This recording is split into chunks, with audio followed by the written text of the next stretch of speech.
Look at that. We're on. We're on. Look at this. I'm Yes, steering Ian. the ship On again, telly. guys. On telly. It's horrifying. But fortunately, by some miracle, yesterday seemed to record, so that was fun. I did, mate. Yeah, and it all went well. I, No I no need complaints from my end. I need to have more confidence in my abilities. Well, steady on. But no, I mean, obviously, welcome back to another enthralling Q Sport video, isn't it? It's going to be a belt. But yeah, today's topic. Let's just get straight into it. I mean, today's topic is one of the most common things, mate, isn't it, that we get?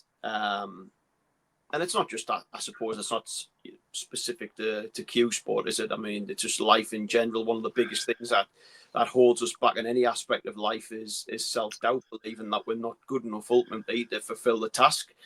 And that certainly, when it becomes Q Sport specific, is one of the biggest issues that we get. You know, players being able to do it and know they can do it, but when it comes to the occasion that they need it the most, that they then start getting in the head that they're not good enough. Maybe they don't belong. Maybe they shouldn't be playing that particular type of shot, or thinking about playing another shot while they're playing that shot and taking the eye off the pot a little bit.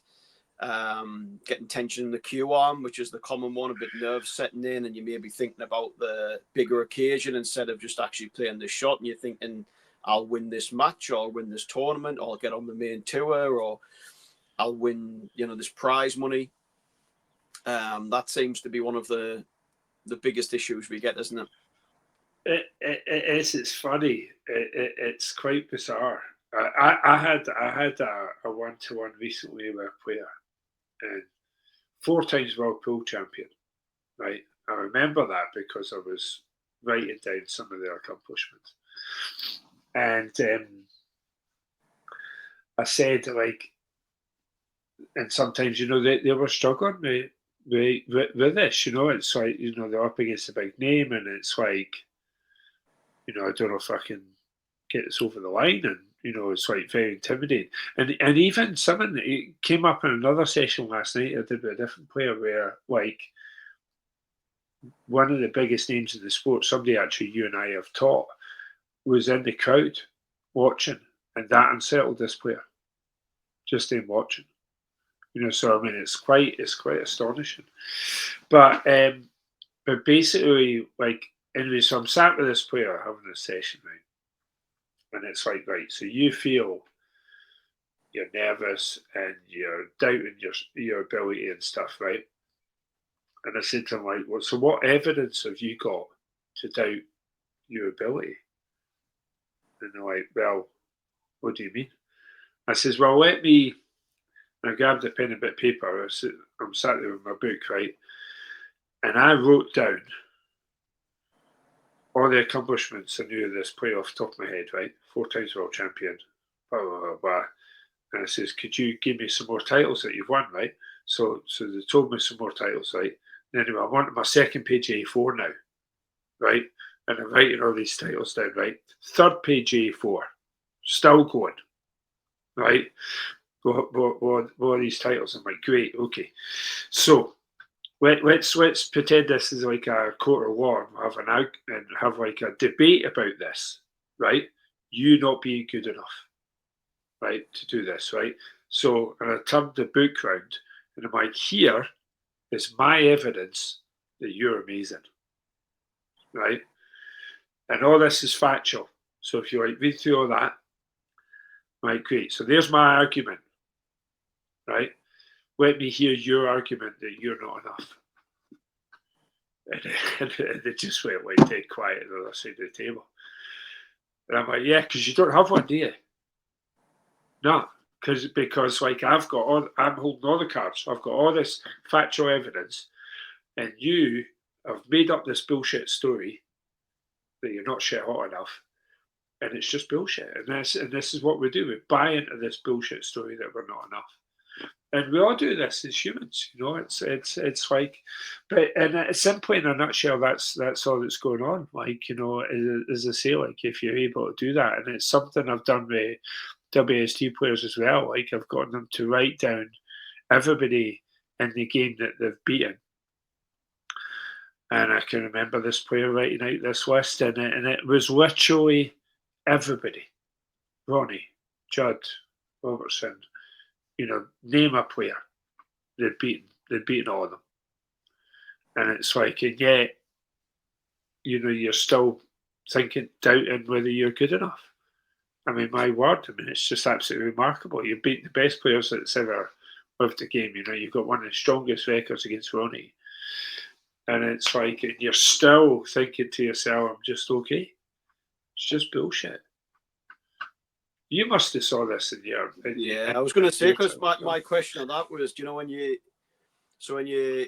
ask them about, like, you say, well, you've beaten Ronnie and beaten Judd, is the first thing just excuses of, well, Judd had a cold that day, Ronnie only had 1 hour's sleep the night before and had come back from here, and you know, like sort of saying, well, trying to diminish a little bit the performances against those players is a way to sort of put them down. Do you get that? Because I've had that quite a lot over the few years, where you sort of, you say that to players and go, well, you've beaten those players, and they come back and think, well, yeah, but he played rubbish that day. And you know, as if like, well, we can't take that as evidence that I'm a good player. You know, like, yeah, I've beaten Ronnie and I've beaten Judd, but Judd had a cold. Ronnie had only had a couple of hours sleep. You know, they weren't bothered about winning this, so they just let me win that day.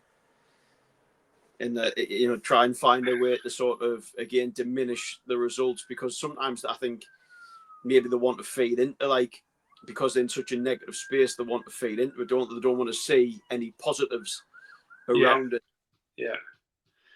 Yeah, I mean, it's quite odd, that, isn't it? I haven't had that so much, really.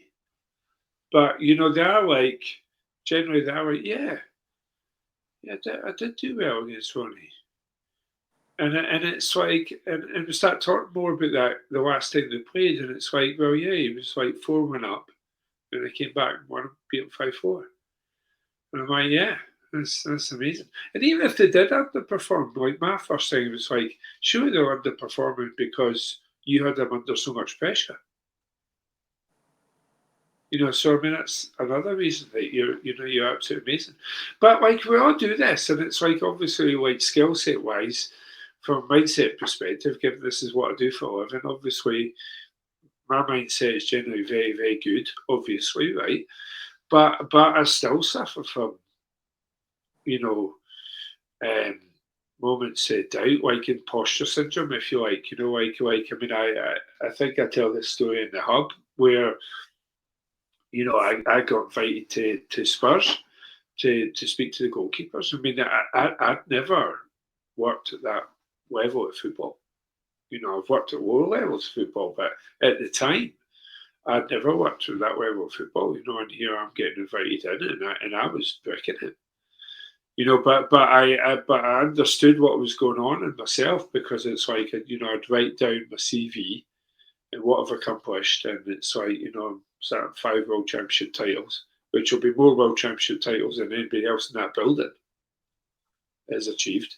You know, I'm walking into Spurs, you know, and it's like, you know, I'm good at what I do, and I say, like, you know, I was just, I realised what I was doing. I was buying into this bullshit story, but I just kind of realised, like, yeah, this is just bullshit. Of course, I'm good enough, and then you just put that to one side and carry on, you know. But, you know, if it's happening to me, you know, of course it's going to happen to other people. Of course it is, and that's absolutely okay. I mean, I never have those moments in Q Sports. I mean, I probably used to initially, the first couple of years, but, you know, these days, of course not. I mean, I've been at it for 8 years. You know, we've won some world titles now, Q Sport Hubs. You know, the success it is. You know, so it's like, we know the content works. So, I mean, like, going into a one-to-one session with a player for the first time last night, of course I know I'm going to blow the socks off the guy. You know, and totally I mean, he's going to struggle to sleep, and because he's going to be so excited about his future because he's now seeing it and seeing what I see rather than seeing what he sees, which will be flawed. Very, very kind of down. I think like last night, it's just changing a player's ability. Like this player wants to turn pro. That's his dream, is to be, a paid full-time player. Right now, he's working this job, and his kind of view is like, let's say he's an architect. He's not, but let's say he's an architect. He's an architect who plays pool in his spare time, and getting him to understand that no, you're a pool player who has to do architecture to prop up his family. Just getting them to swap that around. As soon as they make that mindset in their head, it's like now we're on the path of giving up the job a few years down the line, because we've done this for the likes of Stephen Ellis. He was an accountant, and we changed his mindset, and then the accountancy started to fit around the pool rather than the other way about. And then a few years down the line, now he's full time. He's a full time professional pool player. He's not earning a living from anything else. And he's literally traveling the globe on a monthly basis. Earning his living with that. But it's just seeing that they're enough, getting on top of that self-doubt. But which we all go through, and it's absolutely okay. And anybody who says they don't, any player, like if you've got a mate down the club a weeknight who says, "Oh, I never doubt myself," that's just bullshit. That's another bullshit story, but for a different reason, ego and stuff, But it's like I think, like you and I see it weirdly. I find. Don't know how you find it, James, but it's like I find that there's many things amateurs are actually better than the pros at. And I think generally in the pro world, self-doubt, I think, happens more than it does in the amateur world. Have you found that, or? Yeah, probably.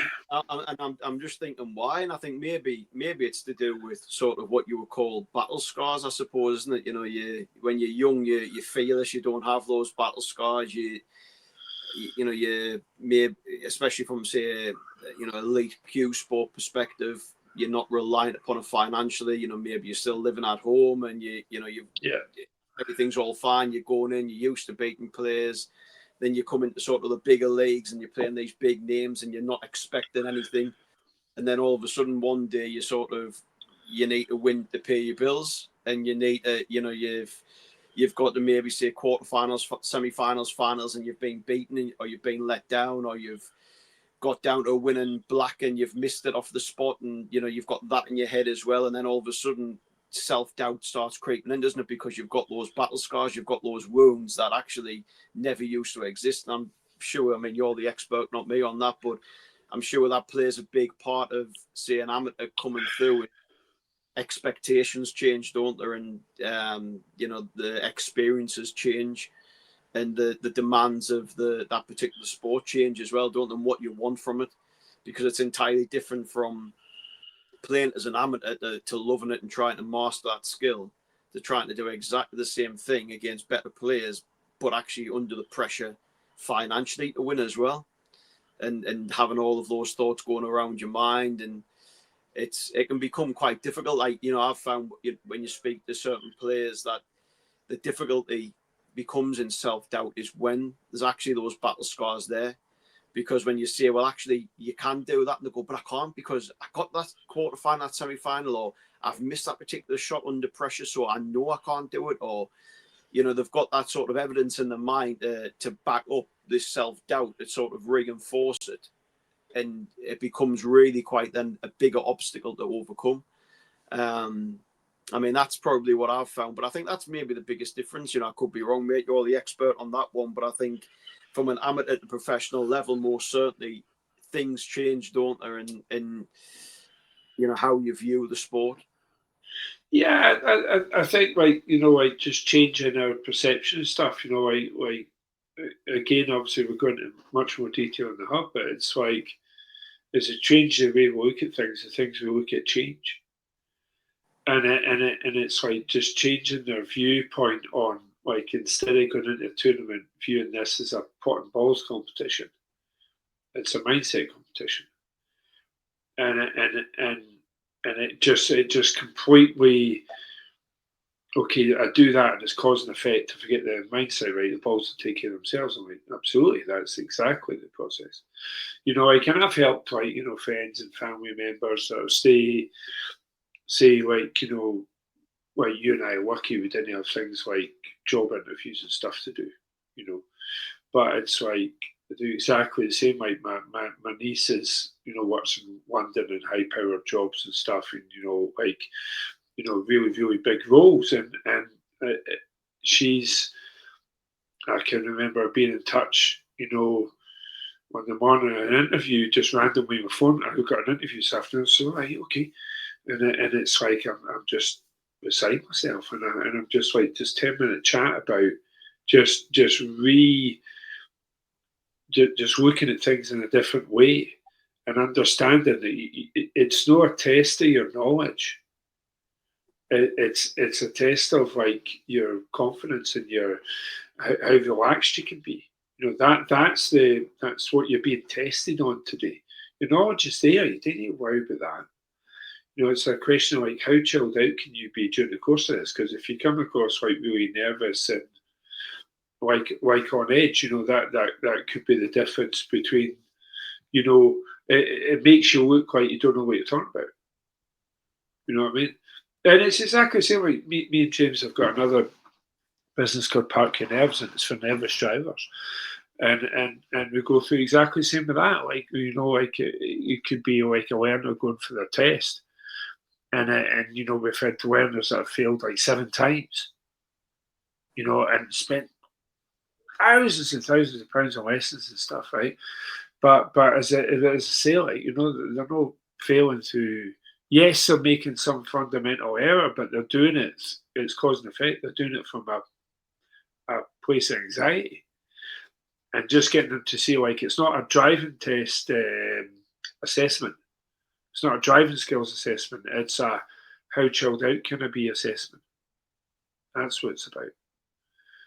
So it's very, very, very key, and it's like you just I, in my previous life as a manager in motor racing, I was very like I'm a dread. So the whole team's got headsets on like this and mics and stuff, and even if they've got a helmet on, like what you see on TV during the pit stop and stuff, everybody's got mics on the side, right? And of course, if there's some, I might talk to them mid stop, like I'm in the garage and I'm orchestrating everything, but like the guys know exactly what to do. But if something happens untoward, like I might have spotted something on the car that I want the guys mid pit stop, as you see on TV, to deal with, I'm coming over the radio and a very, very, and my tone is very important. I'm not coming across like, really stressed out like this. No, because that gets the guys panicky. And then so it's very important I'm talking in a very kind of calm manner like this, on the rare times that I'm interjecting. But even if it's out with the middle of the race, and we're preparing for the start of that, and we're on the grid and doing all the stuff that you guys see on TV. Again, every time I'm on the radio, I'm talking in a very kind of slow, deliberate manner with specific instructions on what the staff are to do.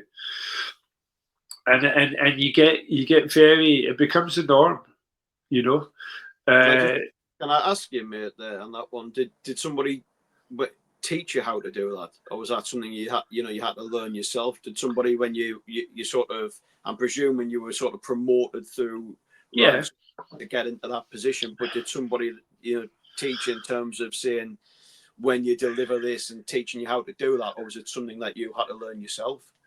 I think I've always, since I was very young, had this process of, and it's something I teach players to do as well. this process of grabbing stuff off the people around you that you want to learn, you want to implement in yourself. Players can do this. God, I love Selby's safety game. Like, how can I do that? How can I apply that? I love this other players. I love what he does for this. I want to bring that into my game. And you end up with this process. You form yourself off of the best things that you have and people that you've worked with. And certainly I did that from as I was making my way up through the ranks from other managers I had at the time. I would mold myself, not one person, but on chunks of other people. Like, I maybe worked with 20 managers and I took little bits off all of them that I thought was really impressive and how they did things. And certainly, that's a really, really kind of key thing, especially there can be like very, there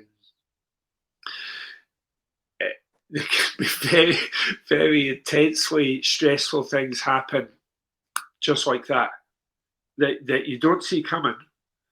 And suddenly, I mean, again, anybody who's watched racing TV has probably seen this. Like I had a member of staff run over in the pit lane by another car, not our car, by another car, and so he's run over. But it run. Yeah, basically, yeah. So he's lying there on the ground. Was he all right? Incapacitated. Well, I mean, it's not an uncommon scenario. You'll probably see that like once a season. Maybe, I've got 30 guys and one of them will get run over. It's not because bloody dangerous place, right? But where you're like very is that your team talk? Yeah, I've got 30 away, and statistically one of you is getting run over. Yeah, pretty much. Yeah, yeah. But keep it together. But obviously, even with that, we put processes in place where, to be honest, 9 times out of 10, if you've been hit by a car, it's your fault. Because we should always be working in such a way as we are expecting the car that stops next door to be able to do that, doing that, because they'll not like, it's not like on a normal kind of driving down the street, So it's like, so like I'm standing in the garage, right? Somebody gets wiped out and I've got a member of staff on the floor, right? And you're very calmly saying, Dave, Richard, stop what you're doing right now, turn round, because Alfie's lying on the ground right now. Turn round, pick him up, drop him in the garage here at my feet. Thank you, I'll deal with this. And you crack on with what you're doing. And this is in the midst of what would normally have been a 20-second pit stop, So it's like, and again, it's just like, just very calmly being able to do that. And to the point that the worst one is, oh my God, so there was like simultaneously, the car comes in, the car goes up in the air, the guys are changing wheel, putting fuel on the side of the car and this huge big nozzle and doing a driver change. So it's like everything's happening at once, right? The driver fell on top of the fuel guy, which broke. So the big fuel pipe that's going on the side of the car, that broke off and fuel sprayed everywhere, right? And my hand is already making my way up to the button on the side of my headset so I can talk to the boys, right? And I'm ready. I'm primed. So that's me, like step number one. I'm already primed, right? 2 seconds later, the whole thing's up in flames, right? The driver, because he was covered in fuel because he instigated this.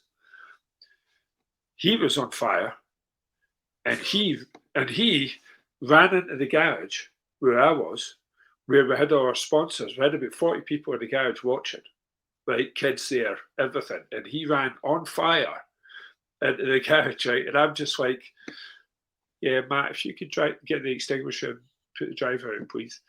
And just like as calm as that. And it's like, despite this situation, because it'd be really easy saying, shit, Matt, get that guy out, he's only on fire. But it'd be really easy kind of like to do that. But again, it's like, having that confidence in your abilities to deal with stressful bits under pressure like that, is like, enormously it's a great skill set to have, and it's something I try and imply with players, because obviously we see players. Well, famously, there was one at WST at a qualifier recently where a player was reacting in a very suboptimal way to a loss, and that's just losing a game. We've got somebody who's on fire, and again, like if I'd reacted to that in a stressful voice, that would have been deemed as quite unprofessional.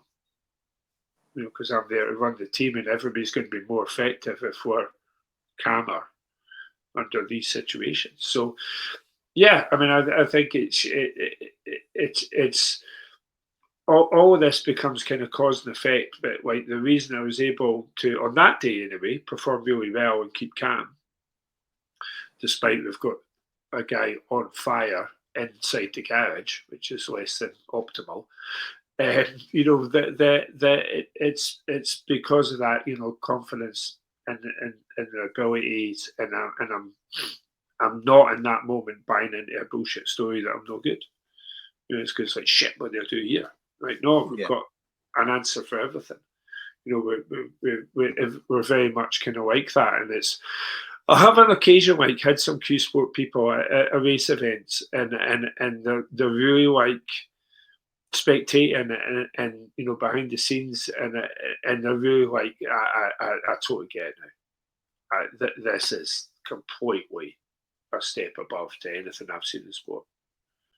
Because like things are just done to such a high standard, and then the process is gained, but yeah, but as I say, like it's all just kind of like cause and effect. But I think that my self development in that arena is something I still do to this day as well. That process of I'll watch like Chris Henry's a good friend of mine, probably one of him and Lee Walker being probably the top two snooker coaches on the planet, and it's certainly look at what they're doing.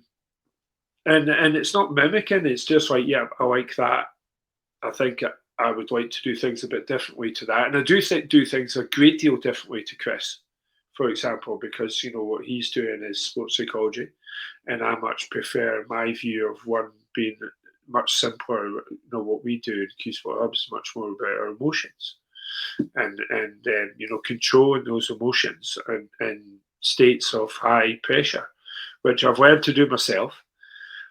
Clearly, keeping calm. We've got a guy on fire, and then from there, it's like, or if guys make a mistake, or we've got somebody run over a pit lane, it's like it's just another day. We're not getting reactive about that. Why would we? Our man will be fine. Don't you come round here with your missed pot.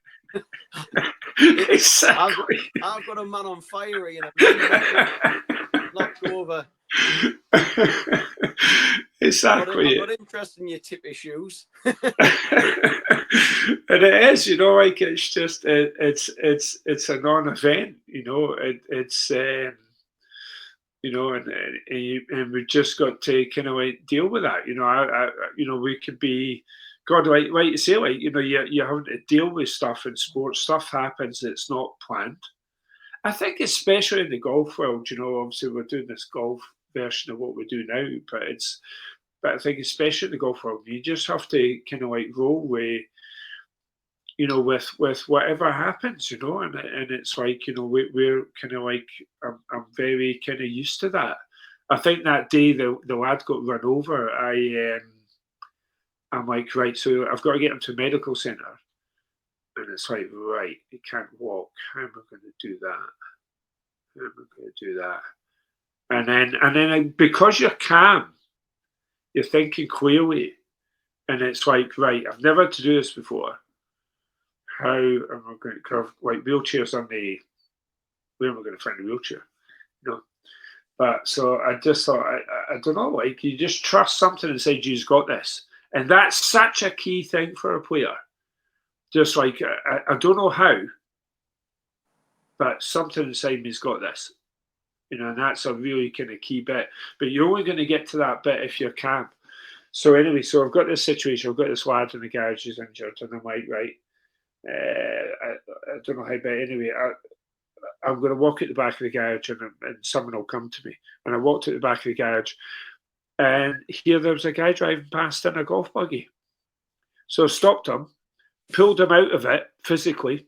So yeah, I'm going to be back 10 minutes, dude. I need this now. and drove out into the garage, loaded the guy up, took off to the medical centre, dropped him off, and then brought the guy's buggy back. Because he genuinely would think he'd been mugged and been stolen. But again, like if you're kind of stressed out about said situation kind of coming up, and really when we're getting stressed out, it's because of like self-doubt, really. I mean, doesn't that make sense? I mean, like if you're fully confident in your own abilities, right, okay, we've got an unusual situation here. Whatever it is, where the ref or the shot clock's failed, or there's been a technical issue in the building, the power cut, or whatever it is, it's like yeah, it's fine. Like I've got this. What's the point getting stressed out about it? It's like if you get stressed out about it, it's about self-doubt, it's about self-esteem, it's about a lack of self-awareness and where you're at, because basically everything kind of stems from that. And this is why we work a lot with players' self-esteem and by building that up, because now they're just able to deal with difficult situations in a better way, because now we're able to kind of think clearly. Do you think there's something interesting came to me there when you were talking, and I think one of the big things that I find maybe is a bit more challenging with, say, snooker and pool compared to other sports when talking about self-doubt is a lot of other sports are quite instinctive, aren't they? And situations come around, and just mentioned there when those things, obviously you're reacting, but the things that aren't planned and the things that happen, you've got to react to them very, very quickly. You don't maybe get time, where I think a lot of self-doubt problems for, say, a snooker or pool player is they're in an unusual position, probably golf's similar to a certain degree, where you actually have a lot of time to think about what you're doing. When you're down on a snooker shot, you can let self-doubt come in, because if you start taking longer, 10, 15, 20 seconds, getting beyond that, you can then start thinking, well, what happens if I miss this? What happens if I do this? If I win this, if I pop this, I win this event. And you start letting those thoughts get into your head, because it was interesting. Same sort of thing, but it was interesting. I was watching the darts final, as I'm sure many people were. Yeah, I did too. And Luke Littler, I mean, it's common with a lot of darts players. But one thing that I noticed, I mean, when he got down to his final dart, he didn't take any longer. Yeah. He didn't make a bigger occasion of it and think this is going to be my first world championship. It was literally bump, missed, bump. It was not like, oh, well, this is going to be for the world championship, and standing there for like 30 seconds, lining up and then throwing it. It was like literally bump, bump. Perfect. And I thought actually there's maybe a lesson there for sort of cue sport players as well, because sometimes when that self-doubt creeps in or a big occasion comes, you start actually taking more time on things, don't you? You start actually thinking about it, where it's not becoming subconscious anymore. And what you practice until that point, it becomes a different, bigger shot, and you're putting more pressure on it, and you're thinking about, and tensions coming in, and self-doubt comes in. Do you think that's a bit of a problem in terms of making it a bit different to most other sports? Yeah, but again, it's like, it's all cause and effect, and it's like, these problems are kind of only coming up in the first place, because of like a player's kind of self-esteem, like Luke plainly has a great deal of faith in his abilities, and because like that showed up, and I think what players are in cue sports, again, like not understanding it's all cause and effect. We always make the effect the ball's going in the hole. The cause is like building yourself up off the table. and then we go from there. So hence why, you know, if we've got a player who's say he's overweight and he's quite self-conscious about that, then, you know, we'll work on that. You know, and you know, players will be kind of like off and running from that. You know, because like that all this self-doubt and stuff is all taken care of if you raise your self-worth, raise your self-esteem up. You know, everything else kind of like goes into that. And we had a player, about 3 years ago, very elite snooker player. And I can't remember if I've told this story before, but anyway, he was very hefty lad, you know, and he was very self-conscious about it, to the point that he, like for example, he hadn't been swimming for years. You know, not being in a swimming pool because obviously that involves taking his top off. So we got him to do that. We got him to do exactly that. You know, we built him up to the point that, you know, he went and did that, and it was an amazing accomplishment to be able to do that. And then, you know, as I say, like he's dieting, and then he enjoyed the swim, and he started swimming more and more and more. And then over the course of a few months, you know, like he's gone from not swimming and eating terribly, and now he's, you know, drink soda's gone. That's a thing of the past, you know, fizzy drinks, and it's like now he's eating much better, hydrating properly. He's losing weight. He's in the pool 3 or 4 times a day, right? 3 or 4 times a week, and you know, like his self-esteem just like shot through the roof, you know. And then the byproduct to that was, he called me one day before going into a tournament, again like an elite English amateur event, and he's like, "God, I'm just buzzing today. It's just like I'm feeling so much better in myself. No sweating as much, you know, like I'm proud of, like I stepped on the scales this morning, I felt great about like what I'd lost and stuff, and I'm like, great, just go out there and smash it, mate." And he called me an hour later to tell me he'd knocked in a max, you know, in a tournament, but, you know, which is absolutely just an extraordinary, you know, accomplishment.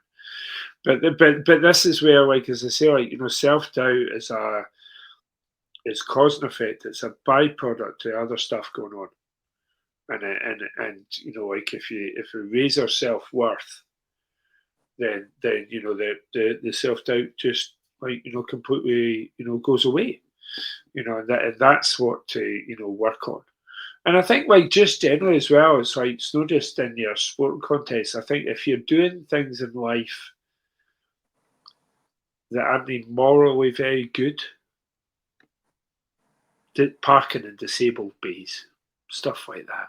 You know, being that guy, you know, and doing stuff like that, then you know, I think, you know, that's going to have an effect too. You know, that's going to have an effect too. You know, just being really, really proud of, you know, who you are, and helping other people like around you. You know, everybody in life being better because they met you today. That makes us feel better. It raises our self-esteem.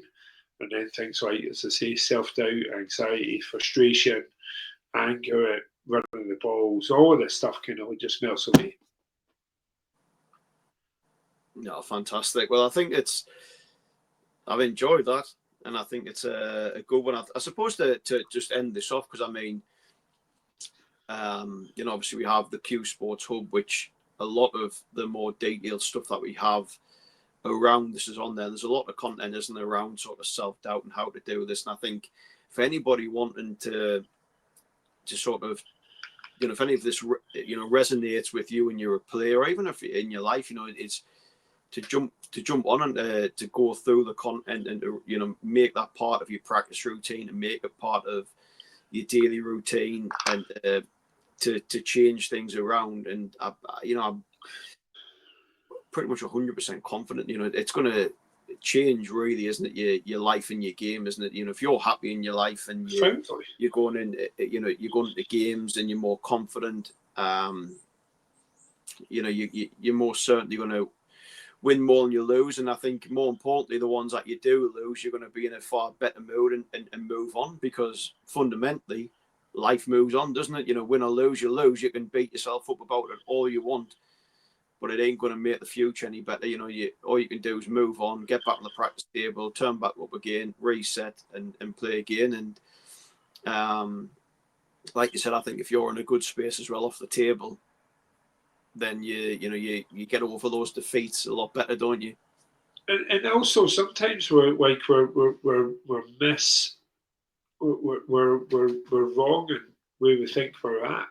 This just happened to me today. Just what you say kind of like reminded me. I like, you know, if we'd have chatted earlier this morning, you'd just say, well, you know, how you doing? I'd say, yeah, no, I'm fine. It's like, no, how are you really? And I'm like, yeah, I'm fine. I'm good shape. Everyone's okay. And yet, that's what I would have said. But obviously that we don't actually find out for sure. This is my belief. We don't actually find out for sure until something challenging happens. And then you find out where you're at. So that challenging situation where I had the guy on fire and I dealt with it really well, professionally and calmly, great. I was genuinely in a great space then. But today I got a text message off of somebody and I was they were a little bit off in their tone. And I didn't like that. And it still bothers me a little bit. And it not great weeks. I didn't react to it. I didn't you know call them out on it or anything. But I was like you know I didn't like that. You know and you know that's quite telling on where I'm really at. You know because it's like I would have thought I was 10 out of 10 today, but plainly not because that bothered me. And again, like as we go over with the hub, teaching people, it's like they're not the person who sent that text and are kind of quite a poor tone. They're not the problem. I am, you know, because that should not be in charge of my well-being. That should just go like that, and it didn't. It went in me a bit, you know, and that's on me. And just kind of like understanding that, you know, because like generally people in life, and I know this will kind of hit home for a lot of people. It's like you know they're very upset said person for saying X, Y, and Z or whatever they've done for them, but really it's like it's always on us. So it's always an inside job, you know, from a performance aspect and also from a you know kind of like a well-being one, you know. And yeah, you're absolutely right. You know, like we go over this, and you know, for those that are new on the hub, you know, like we go over this in much more greater detail. And then sorry, excuse me, and then you know things are kind of like in place in there, you know, so that's good. But yeah, no, that was fun, mate. That was fun. So it's what do you think? We'll call that a day with that one. Yeah. Send us some thoughts, like quick in, like do you want to hear more about that? Do you want us to go into that in more depth? Send us your thoughts and thanks for and share with everybody. Do all the subscribing and the liking and all that. You know, there's buttons down there somewhere that you press. James knows more about that. Is this you trying to become a professional YouTuber now? I don't think that's ever happened. I don't think that's ever happened. No, good. Excellent. Right. See you in a bit, pal. See you in a bit. Take care.